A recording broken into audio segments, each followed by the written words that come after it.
화창한 날씨에 무림행 본부. 화려하고 맛있어 보이는 음식들이 보입니다. 그리고 그 가운데 당장이라도 부서질 것 같은 의자에 걸터 앉은 이 남자. 그가 바로 무림맹 맹주 후공인데요. 후공과 농담을 나누는 제갈해. 둘의 사이가 꽤나 각별해 보입니다. 그리고 자신의 통통한 매력을 어필하는 후공. 제갈해는 후공과 함께 했을 때 기분 좋게 웃을 수 있었습니다.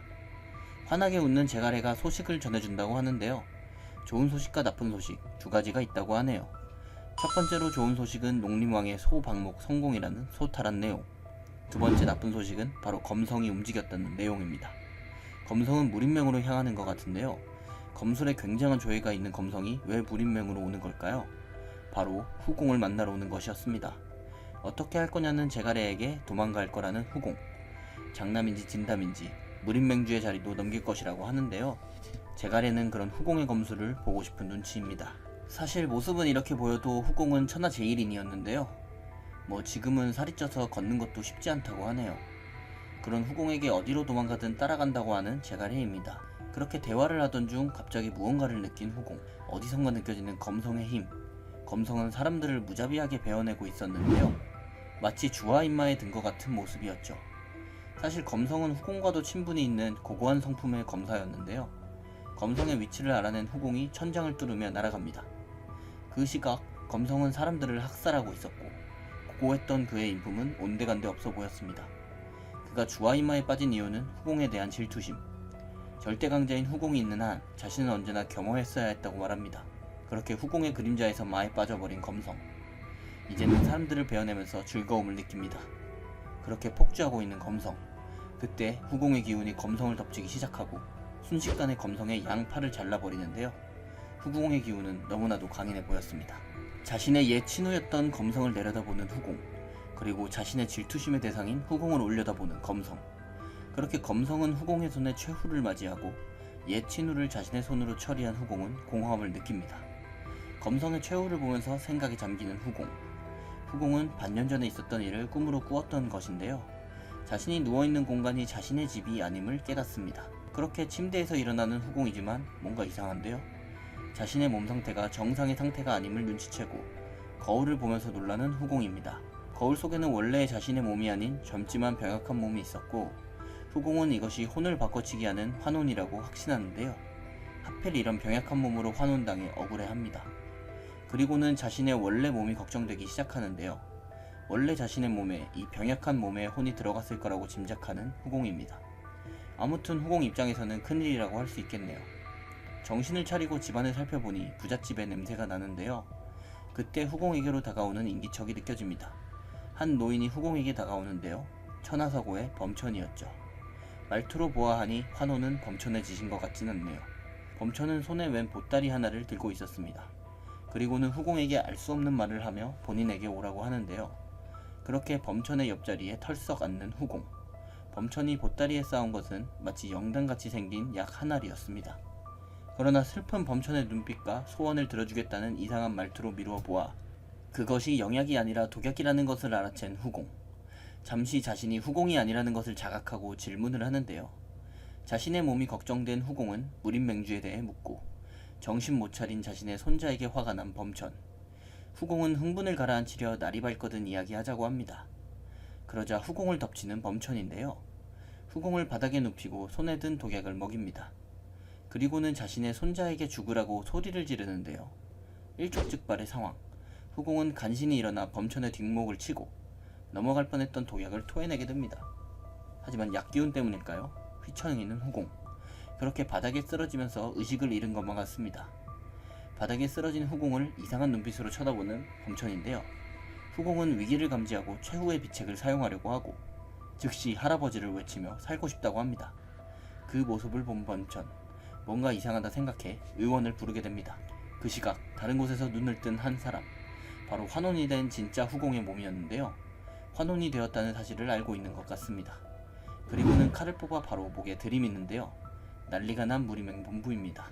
후공의 소식을 들은 제갈해는 충격에 빠지게 되죠.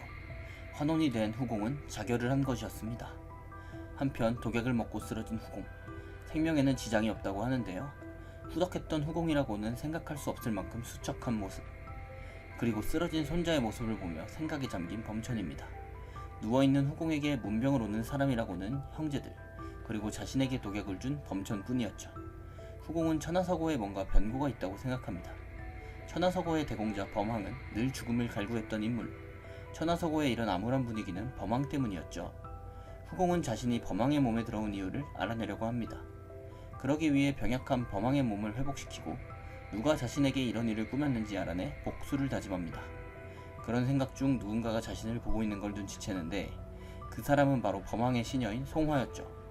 하지만 범황의 몸에 들어온 후공은 누군지 알 리가 없습니다. 아무튼 배가 고픈 후공은 송화에게 죽을 끓여오라고 하는데 별거 아닌 일 같지만 송화의 반응이 심상치 않습니다. 아무래도 환혼 전 범황에게 당한 사람이 많아 보이네요. 그리고는 송화는 범황에게 울면서 말을 하는데 아무튼 배가 고픈 후공은 밥이 먹고 싶기만 합니다. 후공은 이내 송화에게 정보를 얻어낼 생각을 하는데요. 뜬금없이 본인에게 무림맹주를 물어보는 범황에게 어이없어하는 송화. 본인이 생각하는 후공에 대해 말을 해주고 그런 송화의 말에 후공은 환혼된 시간대가 이전 자신의 시간대와 같다고 확신하죠. 그로부터 열흘 후 후공은 몸의 건강을 거의 회복했는데요. 변해가는 대공자를 지켜보는 범천. 그 앞에서 후공이 자결했다는 이야기를 듣는 후공. 충격적인 말을 듣고 이를 갈기 시작합니다. 그러더니 분노한 채 죽여버리겠다며 난동을 피우죠. 환혼된 자신이 죽었다는 말에 충격이 컸나 봅니다.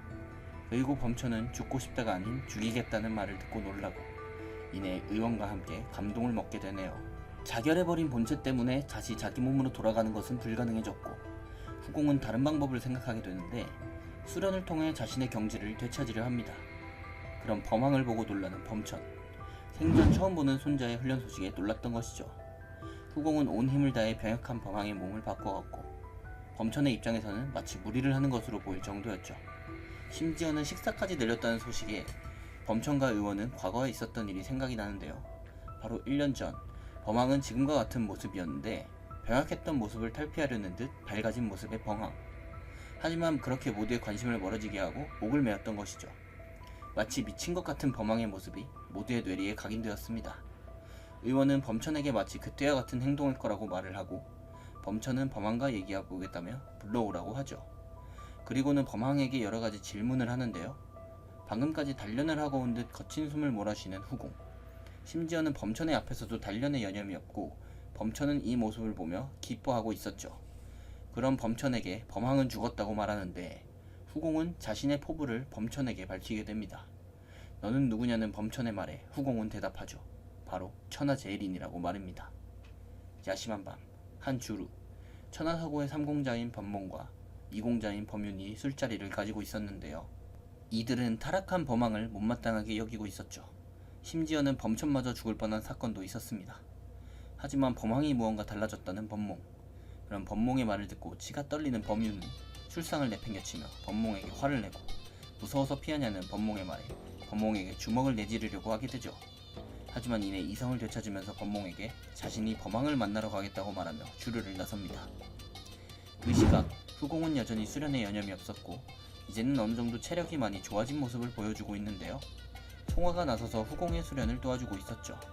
그때 이들의 앞에 나선 범윤과 범몽. 후공은 형님에게 버릇없이 구는 동생들을 참교육해주려 합니다. 범윤에게 한숨을 쉬며 훈계하는 후공. 이에 지지 않고 맞받아치는 범윤입니다. 범윤의 태도를 본 후공은 송화에게 막대기를 가져오라고 하고 막대기를 붕붕 휘두르며 몸을 푸는데요. 천하제일인이었던 후공에게 이 정도면 명검이었죠. 그리고 몽둥이로 개 한 마리 잡아보려는 후공. 개를 도발하기 시작하는데요. 도발에 걸려든 범윤. 후공에게 달려듭니다. 그런 범윤에게 몽둥이질을 시작하는 후공. 범윤은 병약했던 범황을 생각하고 코웃음 쳤지만 수련의 성과를 몸소 보여주는 후공이네요. 우연일 거라고 생각할 수밖에 없는 범윤. 달밤에 몽둥이질 시원하게 당해버렸네요. 하지만 그럼에도 범황을 형님으로 생각하지는 않는 것 같는데요. 후공의 몽둥이 찜질이 다시 시작됩니다. 부러진 몽둥이로도 범윤 정도는 쉬운 편이죠. 순간 후공의 빈틈을 노려 부공을 사용하려는 범윤. 사실 일부러 각을 내줬던 것이었고 범윤에게 정신을 못 차리겠다면 대신 다른 걸 깨주겠다고 하는 후공. 범윤의 소중한 그곳을 몽둥이로 강타하는데요. 순간 깨어져서는 안 되는 것이 깨어진 범윤. 망나니 동생의 정신건강을 이렇게 치료하네요. 송화가 말려도 어림없이 동생을 조합해는 후공. 그제서야 벌떡 일어나 형님이라고 소리치는 범윤입니다. 살고 싶어서라도 형님이라는 호칭을 쓰지 않을 수가 없네요. 후공도 그런 범윤을 보고 호통을 치고 어디서 이상한 말을 주워 듣고 온 범윤은 다시 몽둥이 찜질을 받을 수밖에 없는 운명입니다. 그렇게 두들겨 맞고 누운 범윤. 하지만 무언가 이상한 기분인데요. 형님이라 부른 건 범황으로 인해 집안이 풍비박산 났을 때 이후로 처음이었죠.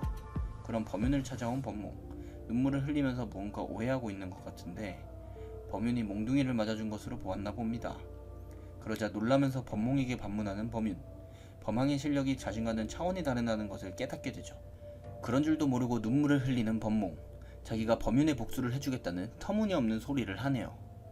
다음날 아침이 되고 역시나 수련에 매진 중인 후공. 어젯밤 자신의 실력에 실망을 한 눈치인데요. 아직 범황의 기억을 다 찾지 못해 정신하빌이 완전치 않은 탓이었죠. 그때 문을 박차고 들어오는 범몽. 큰형님한테 버릇없이 소리치는데요. 쌍절곤을 휘두르면서 덤벼오는데 뒤에서 그런 범몽의 뒤통수를 때리면서 등장하는 범윤. 범황에게 예를 갖춰 인사를 올립니다. 몽둥이 찜질의 효과는 엄청났다 네요. 한편 다같이 범천에게로 간 형제들. 범황의 숙부인 범강이 수척해진 얼굴로 이들을 반기고 건강해졌다는 소식을 듣고는 범황의 손을 덥석 잡습니다. 물론 후공은 기억이 없기에 아픈 연유를 묻지만 자신을 피하는 범강의 모습에 대강 이유를 알게 되었죠. 대충 다른 이유로 얼버무리는 범강이지만 그런 범강의 모습을 보면서 후공은 확신하게 되었죠. 모든 천하소고의 어두운 면은 바로 자신, 범황에게서 비롯되었다는 것을. 범강은 자신의 눈도 제대로 쳐다보지 못했고 가문의 다른 사람들도 마찬가지였죠. 그런 고민을 하는 후공에게 범윤이 말하는데 범황은 줄곧 서재에 있는 시간이 길었다고 합니다. 그 말을 듣고 서재에 분명 단서가 있을 거라 생각하는 후공. 그렇게 천하서고의 서재로 향합니다. 한참을 방치되었는지 먼지가 수북한 서재. 책들 사이에서 반대로 꽂혀있는 책 한 권을 발견하는데요. 다른 책들과는 달리 먼지가 덜 쌓여있는 책. 책을 펼치자 종이 2장이 떨어집니다. 바로 범황과 주양과에 주고받았던 서신이었죠. 주양의 정체를 파봐야겠다는 생각이 드는 후공입니다. 그때 책을 꽂자 넘어지는 책장. 자신에게 쓰러지는 책장을 보고 놀라는 후공인데요. 책장과 후공이 부딪히지만 진법이 작동하기 시작하죠. 책장에는 숨겨져 있던 진법이 걸려 있었던 것입니다.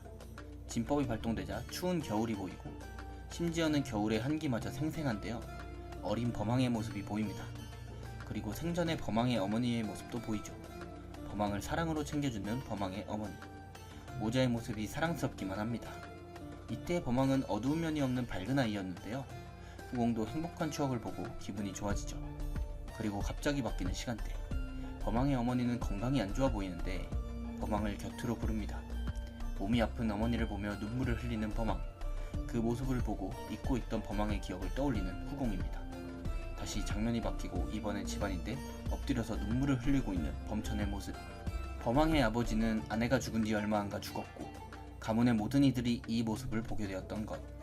그리고 어린 범황 또한 이 모습을 보게 되었고 그렇게 범황의 멘탈은 완전히 나가버렸죠. 범황은 그 이후 자결을 시도하게 되었던 것입니다. 진법이 끝나자 후공의 몸에 범황의 기억이 전부 돌아왔고 이후 눈물을 흘리면서 서재에서 깨어나게 된 후공. 후공의 주위에 가문의 사람들이 와 있었고 범천은 혹여나 예전에 범황이 될까 걱정하는 모양입니다. 그런 범천에게 걱정하지 말라며 말하는 후공.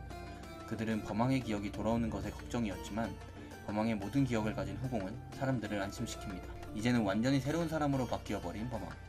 범황의 기억을 되찾은 뒤 처음 맞는 아침. 본격적으로 후공은 내공을 쌓기 시작합니다. 그는 천하서고의 범황으로 살 생각이 없었죠. 돌아온 천하서고의 대공자가 된 후공입니다. 진법으로 철통같은 보안이 되어 있고 각종 영역과 비급이 있는 천하서고는 후공에게는 천국이었고 후공은 가문의 일부터 천천히 처리하기 시작합니다. 가문의 중심에는 가문을 휘어잡고 있는 총관 곽도가 있었죠. 곽도에게 과한 신뢰를 주고 있었던 가문의 사람들. 이상한 낌새를 눈치채고 곽도의 권한을 줄이려 합니다. 그리고 송화를 시켜 글을 쓰는 후공. 주양을 만나고 싶다는 글을 시켜 쓰게 하죠. 며칠 뒤 천하서고에서 지독한 냄새가 나기 시작하고 무슨 일인지 동생들에게 묻는 후공. 진법에서 뭔가 일이 벌어진 것 같네요. 부몽에게 진법을 고치라 명합니다. 객잔으로 향한 후공. 식사를 하려는데 마침 객잔에 서문세가와 염화각의 공자들이 있군요. 그때 큰 소리가 나기 시작하는데 웬 남자가 밥그릇에 모기가 들어있었다며 소리치는데 주인장에게 열량을 뜯으라고 하는 걸 목격하게 됩니다. 그 남자 앞으로 다가가는 송화. 그리고 남자에게 돈을 내미는데요. 시끄러운 게 싫었던 후공이 돈을 그냥 준 것이었죠. 그러자 어거지를 부리는 남자. 순간 후공의 표정이 일그러지고 송화가 남자에게 주먹을 날리는데 순식간에 남자를 제압하는 송화입니다. 객잔 바닥에 남자를 내동댕이 칩니다. 그리고는 가게 주인에게 돈을 주며 객잔을 나서는데 아까 맞았던 남자의 일행들이 기다리고 있습니다.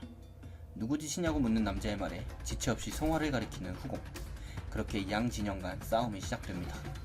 소란스러운 밖을 쳐다보는 공자 일행. 그 사람들 사이에서 범왕의 얼굴을 발견하는데요. 공자들은 후공에게 찾아와 인사를 하고 후공 역시 적당한 변명을 대며 인사를 나누죠. 병약하다는 천하사고의 대공자를 본 이들은 놀랍니다. 후공이 이러고 있는 동안 송화는 고생이네요. 아무튼 공자 일행에게 무례미의 정세를 듣는 후공. 자신을 좋게 평가해보자 따공을 날립니다.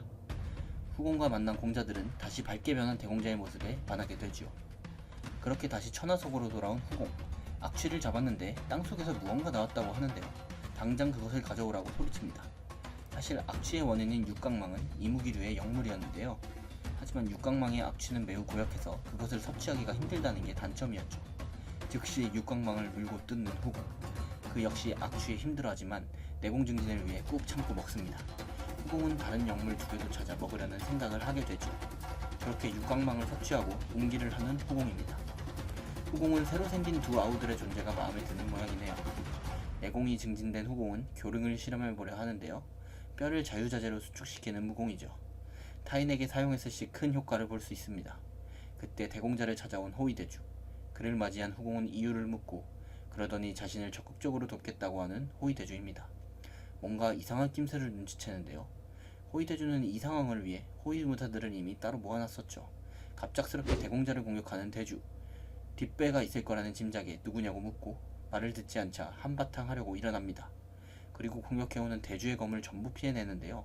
대주가 필사적으로 공격해보지만 먹혀들지 않고 대주는 이에 내공을 모으면서 기회를 엿보는데 내공을 사용한 공격마저 전부 무의로 돌아갑니다. 예상하지 못한 대공자의 몸놀림에 놀라는 대주. 그리고는 기다려줬던 반각이 지났다고 하는 후공인데요. 대주의 몸에 내공으로 점혈을 가하는데 교릉을 사용해 대주의 몸을 찌그러뜨렸던 것이죠. 천하제일인의 모습이 잠깐 보이는 후공입니다. 이제는 고깃덩이가 된 대주를 보고 놀라는 아우들. 대주는 늦어버린 사과를 후공에게 전하지만 어림도 없죠. 대주의 입에서 나온 뒷배는 바로 총관. 그리고 가문에 여러 사람이 가담되어 있었고 후공은 즉시 총관을 잡아들이려 하는데 빠르게 순회 부인 총관을 잡을 계획을 세웁니다. 호위대가 모여있는 연무장. 갑자기 무언가 떨어지고 그것은 핏덩이가 된 대주였죠. 그때 그들 앞으로 나서는 후공과 범육. 가담한 자들의 표정이 일그러지는데요. 총관에게 가담한 자들은 쉽게 제압했습니다. 총관은 그새 천하서고의 재산을 반이나 빼돌렸네요. 그때 대공자 앞으로 와 무릎을 꿇는 한 사람. 그는 호위대인 종무극이었죠. 그의 가족을 인질로 협박하는 후공. 종무극에게 총관을 잡아오라고 합니다. 그날 밤 한적한 연못의 정자.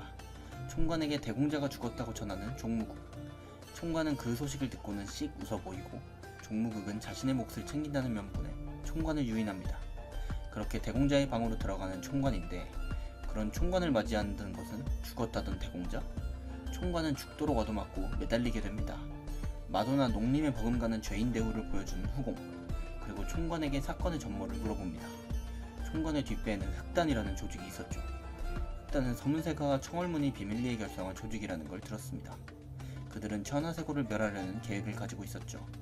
이 계획을 들은 후공은 증거를 찾으라 명했지만 종무극이 총관의 집을 다녀와 후공에게 말하는데 이미 집은 어지럽혀 있었고 증표는 사라졌다고 합니다. 후공은 호위들을 시켜 세간에 소문이 퍼지게 했고 이내 청월문의 장문인인 천하서고를 찾아오게 되는데요. 진법으로 가려져 있는 천하서고의 입구를 찾는 두 사람. 바로 청월문의 장문인 반관과 그의 딸이었죠. 그들이 근처에 도착한 것을 눈치챈 후공은 전음을 하고 그제서야 숨겨져 있던 서고의 정문이 나타나게 됩니다. 반광은 호탕하고 시원한 성격의 인물이었는데 이상한 웃음소리를 가지고 있네요. 웃긴 웃음소리를 보는 범천만 죽을 노릇입니다. 후공은 그를 보고 의심을 거두게 되죠. 아끼는 딸까지 데려왔다는 건 역시 결백의 증거기도 했습니다. 그렇게 반광의 딸 반교인과 아우들에 대하여 끼는 후공. 반교인은 천하서고에게 호감을 가지고 있었죠. 후공은 반교인에게 서문세가의 정보를 듣게 됩니다. 그렇게 청월문의 장문인과 그의 딸이 떠나가고 후공은 서문세가의 마수였음을 깨닫게 됩니다. 가문의 설비를 더욱 철저하게 손보게 되고 총관에게로 향하는 후공. 총관에게 의미 없는 몇 개의 질문을 한 뒤 조심스럽게 무언가 일을 꾸미는데요. 그리고는 별일 없을 거라며 사라집니다.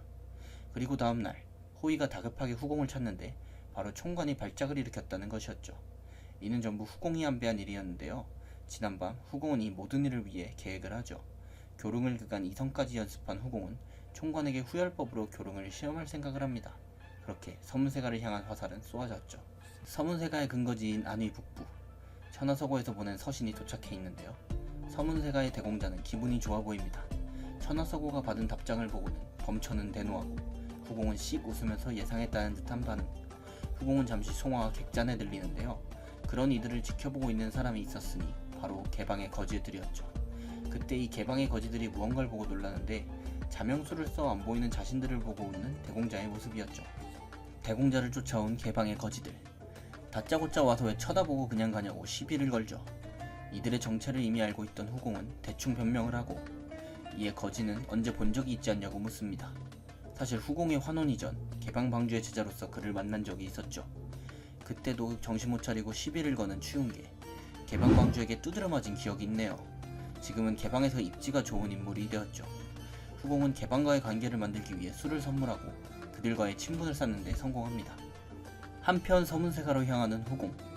대공자가 걱정되는 아우들은 발을 못 대고 그런 그들을 뒤로한 채 출발하는 후공입니다. 서문세가에서 만난 것은 이전에 만났던 공자 일행. 그러던 중 천하서고를 적대하는 한 인물. 후공에게 딴지를 걸며 시비를 거는데요. 바로 서문세가를 추종하는 오구문의 인물이었죠. 보기 좋게 그에게 한마디 날려주는 후공. 그렇게 서문세가의 후기지수들이 모인 연회가 시작되는데 각자 자신의 장기들을 자랑하는 후기지수들. 역시 무림의 후기지수들이라 화려한 장기들을 가지고 있네요. 그리고 이때 나선 후공. 자신의 장기라며 얼굴 마사지를 보여준다는데 놀랍도록 깨끗하고 탱탱해진 피부를 보며 다들 놀라게 되고 다음 차례로 서문세가의 대공자를 지목하는 후공입니다. 서문세가의 대공자를 싸늘하게 쳐다보는 후공. 교릉에 은혜법을 심어 마사지를 시작하고 이를 받은 서문세가의 대공자는 좋아 죽네요.